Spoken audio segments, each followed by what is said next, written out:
Hey guys, welcome back to another video, and it's the most anticipated video today. It's my predictions for the National League South for 1920.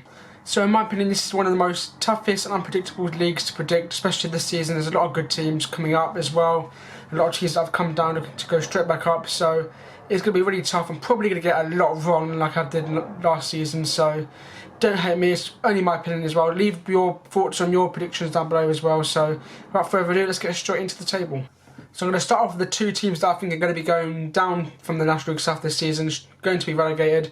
Only two teams down this season compared to three from previous seasons, as the league is going to be restructured from next season. There's going to be 24 teams, which will be 4 down from next season onwards, but for this season only, will only be 2 down. So the two teams I think will be relegated in 22nd, I'll go for Tunbridge Angels, and 21st, Oxford City.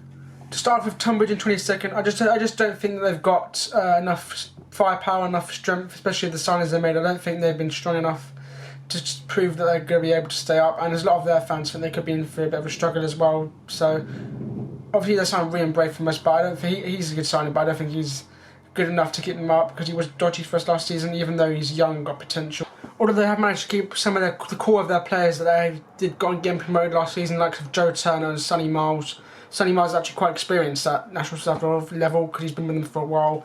They have lost a few players as well, and I just don't think they're going to have the firepower. But I do hope they prove me wrong because I don't actually quite like them as a club. But I'm going to put Tunbridge in 22nd. As for Oxford in 21st, I think a big factor in the fact I'm putting down here is that they have lost Kimonga Tishamanga, who's an unbelievable player, and he's gone to Bournemouth, which is a brilliant signing for them.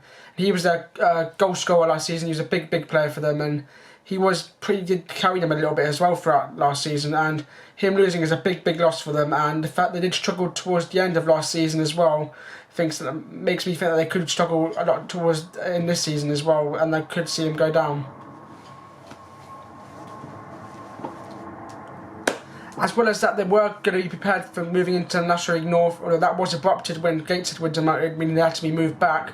And that could have affected them too, the fact they lost some players who didn't want the travelling, and now they're not going to come back because they've been moved back to the south. It is a bit of a mess, that's the reason why I think they are going to be struggling a lot this season, and that's why I'm going to put them in 21st. Starting with my team, Hampton in 20th. Obviously, it's going to be a really tough season for us, but with the budget cut and obviously a lot of players going from last season, we did struggle towards the end of last season as well, but I'm going to be positive and have confidence with the fact that we can stay up and that we will escape the drop this season, even though it is going to be a tough and one of the biggest and tough and challenging seasons that we've had at Hampton for a few years.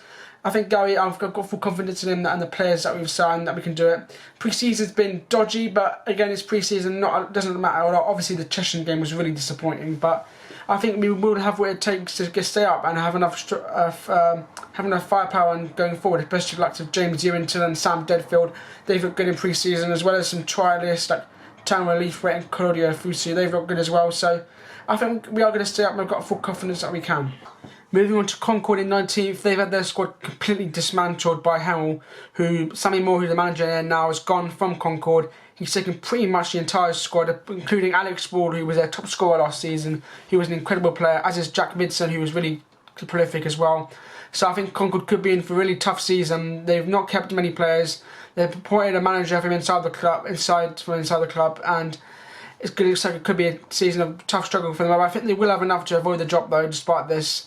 I was debating whether to put them a bit lower, but I think I'll just have them above 19 because they have still had a decent home record, because they have made it a bit of a fortress as well, the Aspect Arena. It is a tough place to go on any given day, so I think their home record will just about be enough to keep them up.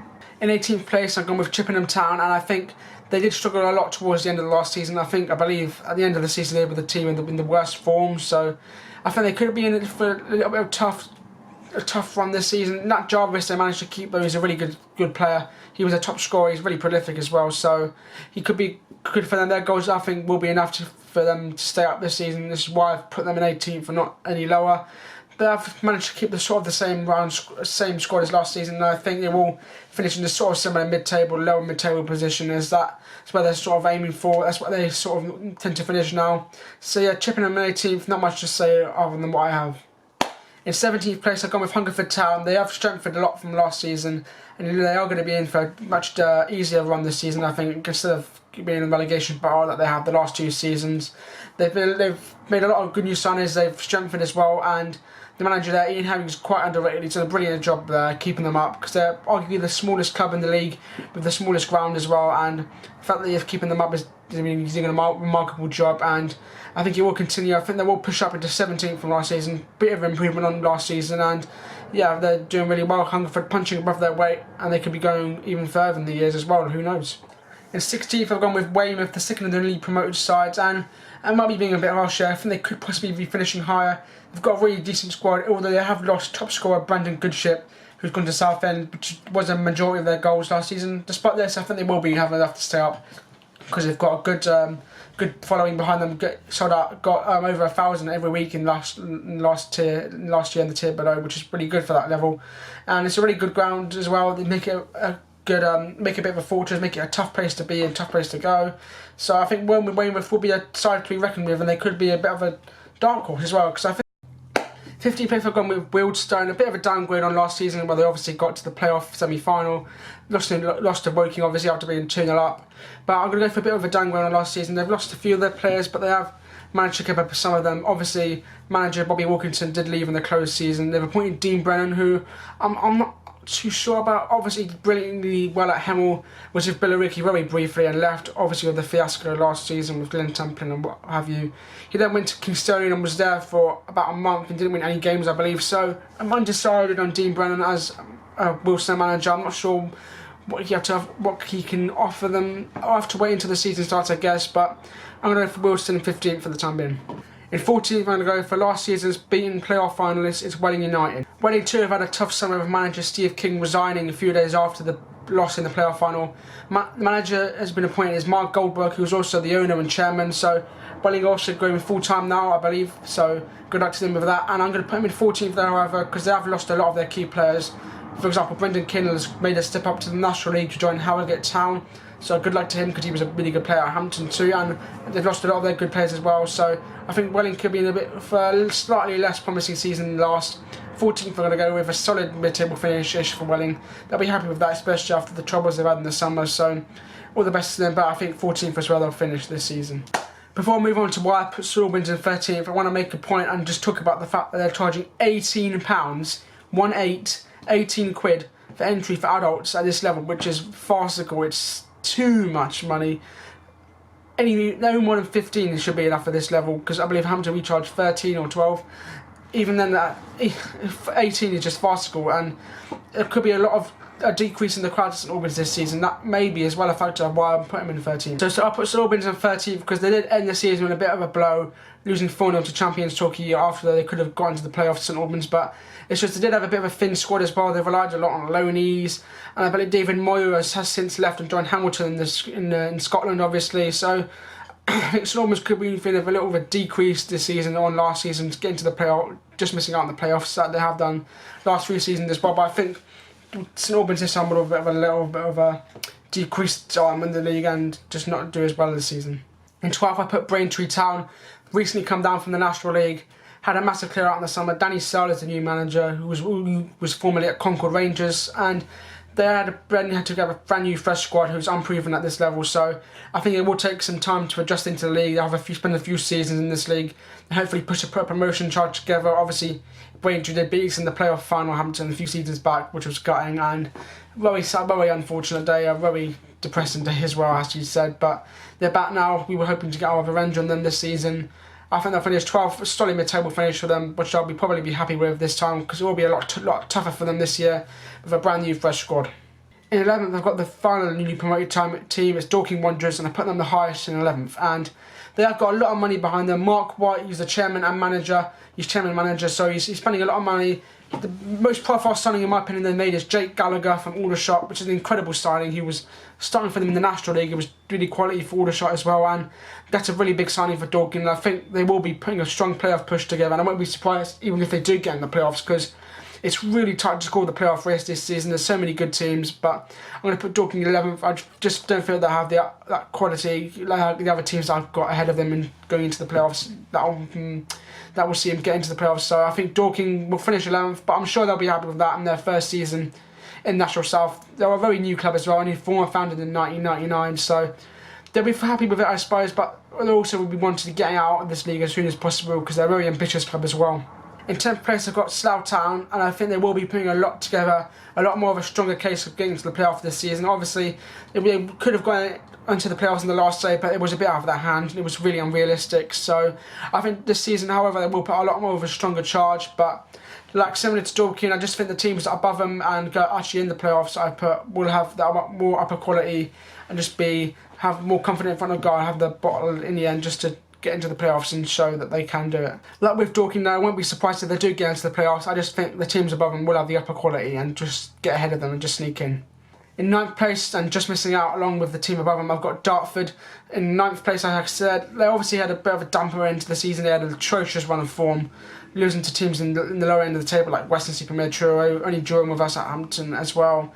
And that really dampened their playoff chances, and they lost to, I believe, Billericay on the final day, which ended their chances, and it was all over for them, and they only had themselves to blame as well after the dismal end of the season. Despite this, however, they've stuck with the manager, the joint managers of Colin Flanagan, but I'm not that keen on them. I don't think they're going to be enough what they need if they want to be going on and getting out into the National League. So for that reason, I've got them to miss out on the playoffs, but I do still think they've got a bit of a quality side. Despite the fact they lost Elliot Bradbrook, who has retired, I think they will put a strong case together of getting to the playoffs, but I think they'll just miss out. And the final team I've got in 8th place, just missing out on the playoffs, is Eastbourne Borough. Now Eastbourne have been brilliantly busy this summer. They've got a new manager in Lee Bradbury, who got successive promotions with Havant and Waterloo out from the Eastbourne into the National South and into the National League, and he just couldn't quite avoid relegation with Havant this season, but he's now manager at Eastbourne, and they've made some incredible signings, and I think they're going to be a really big dark horse this season, Eastbourne. Like I said, they've made a lot of quality signings, like so Greg Lure, who was brilliant for Woking last season, especially against us. Nick Wheeler, Michael West as well, a lot of quality players. Sergio Torres has been there for a while as well, as always a little bit of an underrated player. They've got a really quality squad, Eastbourne, this time around, and an even better manager, Lee Bradbury. I really rate him as a manager. I was a bit shocked when Havant let him go, but when you hear who's appointed, which I'll get to in a sec, you'll see why they let him go. But Lee Bradbury, like I said, quality gaffer, I really rate him, and I think they'll do really well with Eastbourne, but I just think it won't be enough. I think they'll just miss out, as I think the teams above them will have a lot more quality. Moving on to the teams in the playoffs from 7th up into 2nd, let's go. 7th place, I'm going to go with Billericay Town, and obviously they're the big spenders. You know all about them with Glenn Tamplin and what have you. Harry Wheeler is back in charge after coming from Maidstone last season and back to Billericay, and it's a farce. You know all about the farce of the circus at Billericay, but they're big spending here, and the most notable signing of all, Matt Reed has joined from Lincoln City, who was a starter for them. It was a regular starter for them in League 2. He's been persuaded to drop down 2 levels to the National South, or 3 levels because Lincoln got promoted obviously. He's been persuaded to drop down to the National South and join Billericay, and I think this is an unbelievable signing. It's just ridiculous, the spending, and it's just it's just unthinkable for a team at this level to be spending that much money. However, despite all the quality players they've signed, I still think they'll just sneak into the playoffs. I don't think they'll finish any higher because they did do a similar thing last season, and a lot of the players left after a few months, and eventually they did fall away, and they did have a bit of a dodgy spell as well. And I've got a feeling a similar thing can happen this season. I won't be surprised if Matt Reed doesn't last the season, if I'm honest, because just how Billericay are, and that's just how it was last season. So I do think they'll get into the playoffs, but I don't think they'll get any further than that. In 6th place, I've got Dulwich Hamlet, and Dulwich again have been very busy in the summer. They've now gone full time. They want to make Champion Hill a bit of a fortress. They're really going it through this season, showing lots of ambition. And one of the most profile signings is Jack Connors, who they signed from Ebbsfleet, who was brilliant for us on loan last season at Hampton. And I'm going to miss it because he was a really quality player. That's a brilliant signing for Dulwich, and they've gone full time and with a lot of other high profile signings. And I think they'll have a really strong season getting into the playoffs and proving a lot of people wrong. In 5th place, I'm going to go with playoff regulars Chelmsford City, and like I said, the regulars, they always seem to get in the playoffs, but they always seem to bottle it, so to speak, in the playoff semi-final or the quarter-final. And I've got them to go in the playoffs again. I don't think they'll go up, however. You'll have to wait and see who I think will go up via the playoffs. But I'm going to put Chelmsford in 5th. They seem to they've kept more or less the same sort of squad, but they have lost Reece Murphy, who's gone to join Yeovil. they had to make a bit of a budget cut as well, but they've not had it as bad as Hampton have. But he is a quality player who scored most of their goals last season, but I've got a full faith that they can replace him, and they will replace him, and they will still be really strong this season obviously. And they'll be having issues with their pitch. They haven't been able to play any games on them this pre-season, so there's doubt whether it'll be ready in time for Saturday's game. But nevertheless, I don't think this will bother them. I still think they'll have a really good season that they always have, get into the playoffs comfortably, and 5th place for Chelmsford. In 4th place, I'm going to go with Hemel Hempstead Town, one of the most active teams in the league this season with regards to transfers. Obviously, signed a lot of players from Concord Rangers, as I mentioned earlier. As the new manager has gone there, Sammy Moore. He's also taken top scorer Alex Wall with them as well. He's a quality player. He scored a lot of goals from last season as well. He's going to be big move for him, and big signing for him as well. He'll score a lot of goals from last season, and I did predict them to finish in a similar position. I think I predicted them to finish 2nd last season. Obviously, they had a disastrous season, but with a new manager and with a brand new squad who have been proven that they can get in the playoffs, I think they will push on this season, and they will be there when they get into the playoffs.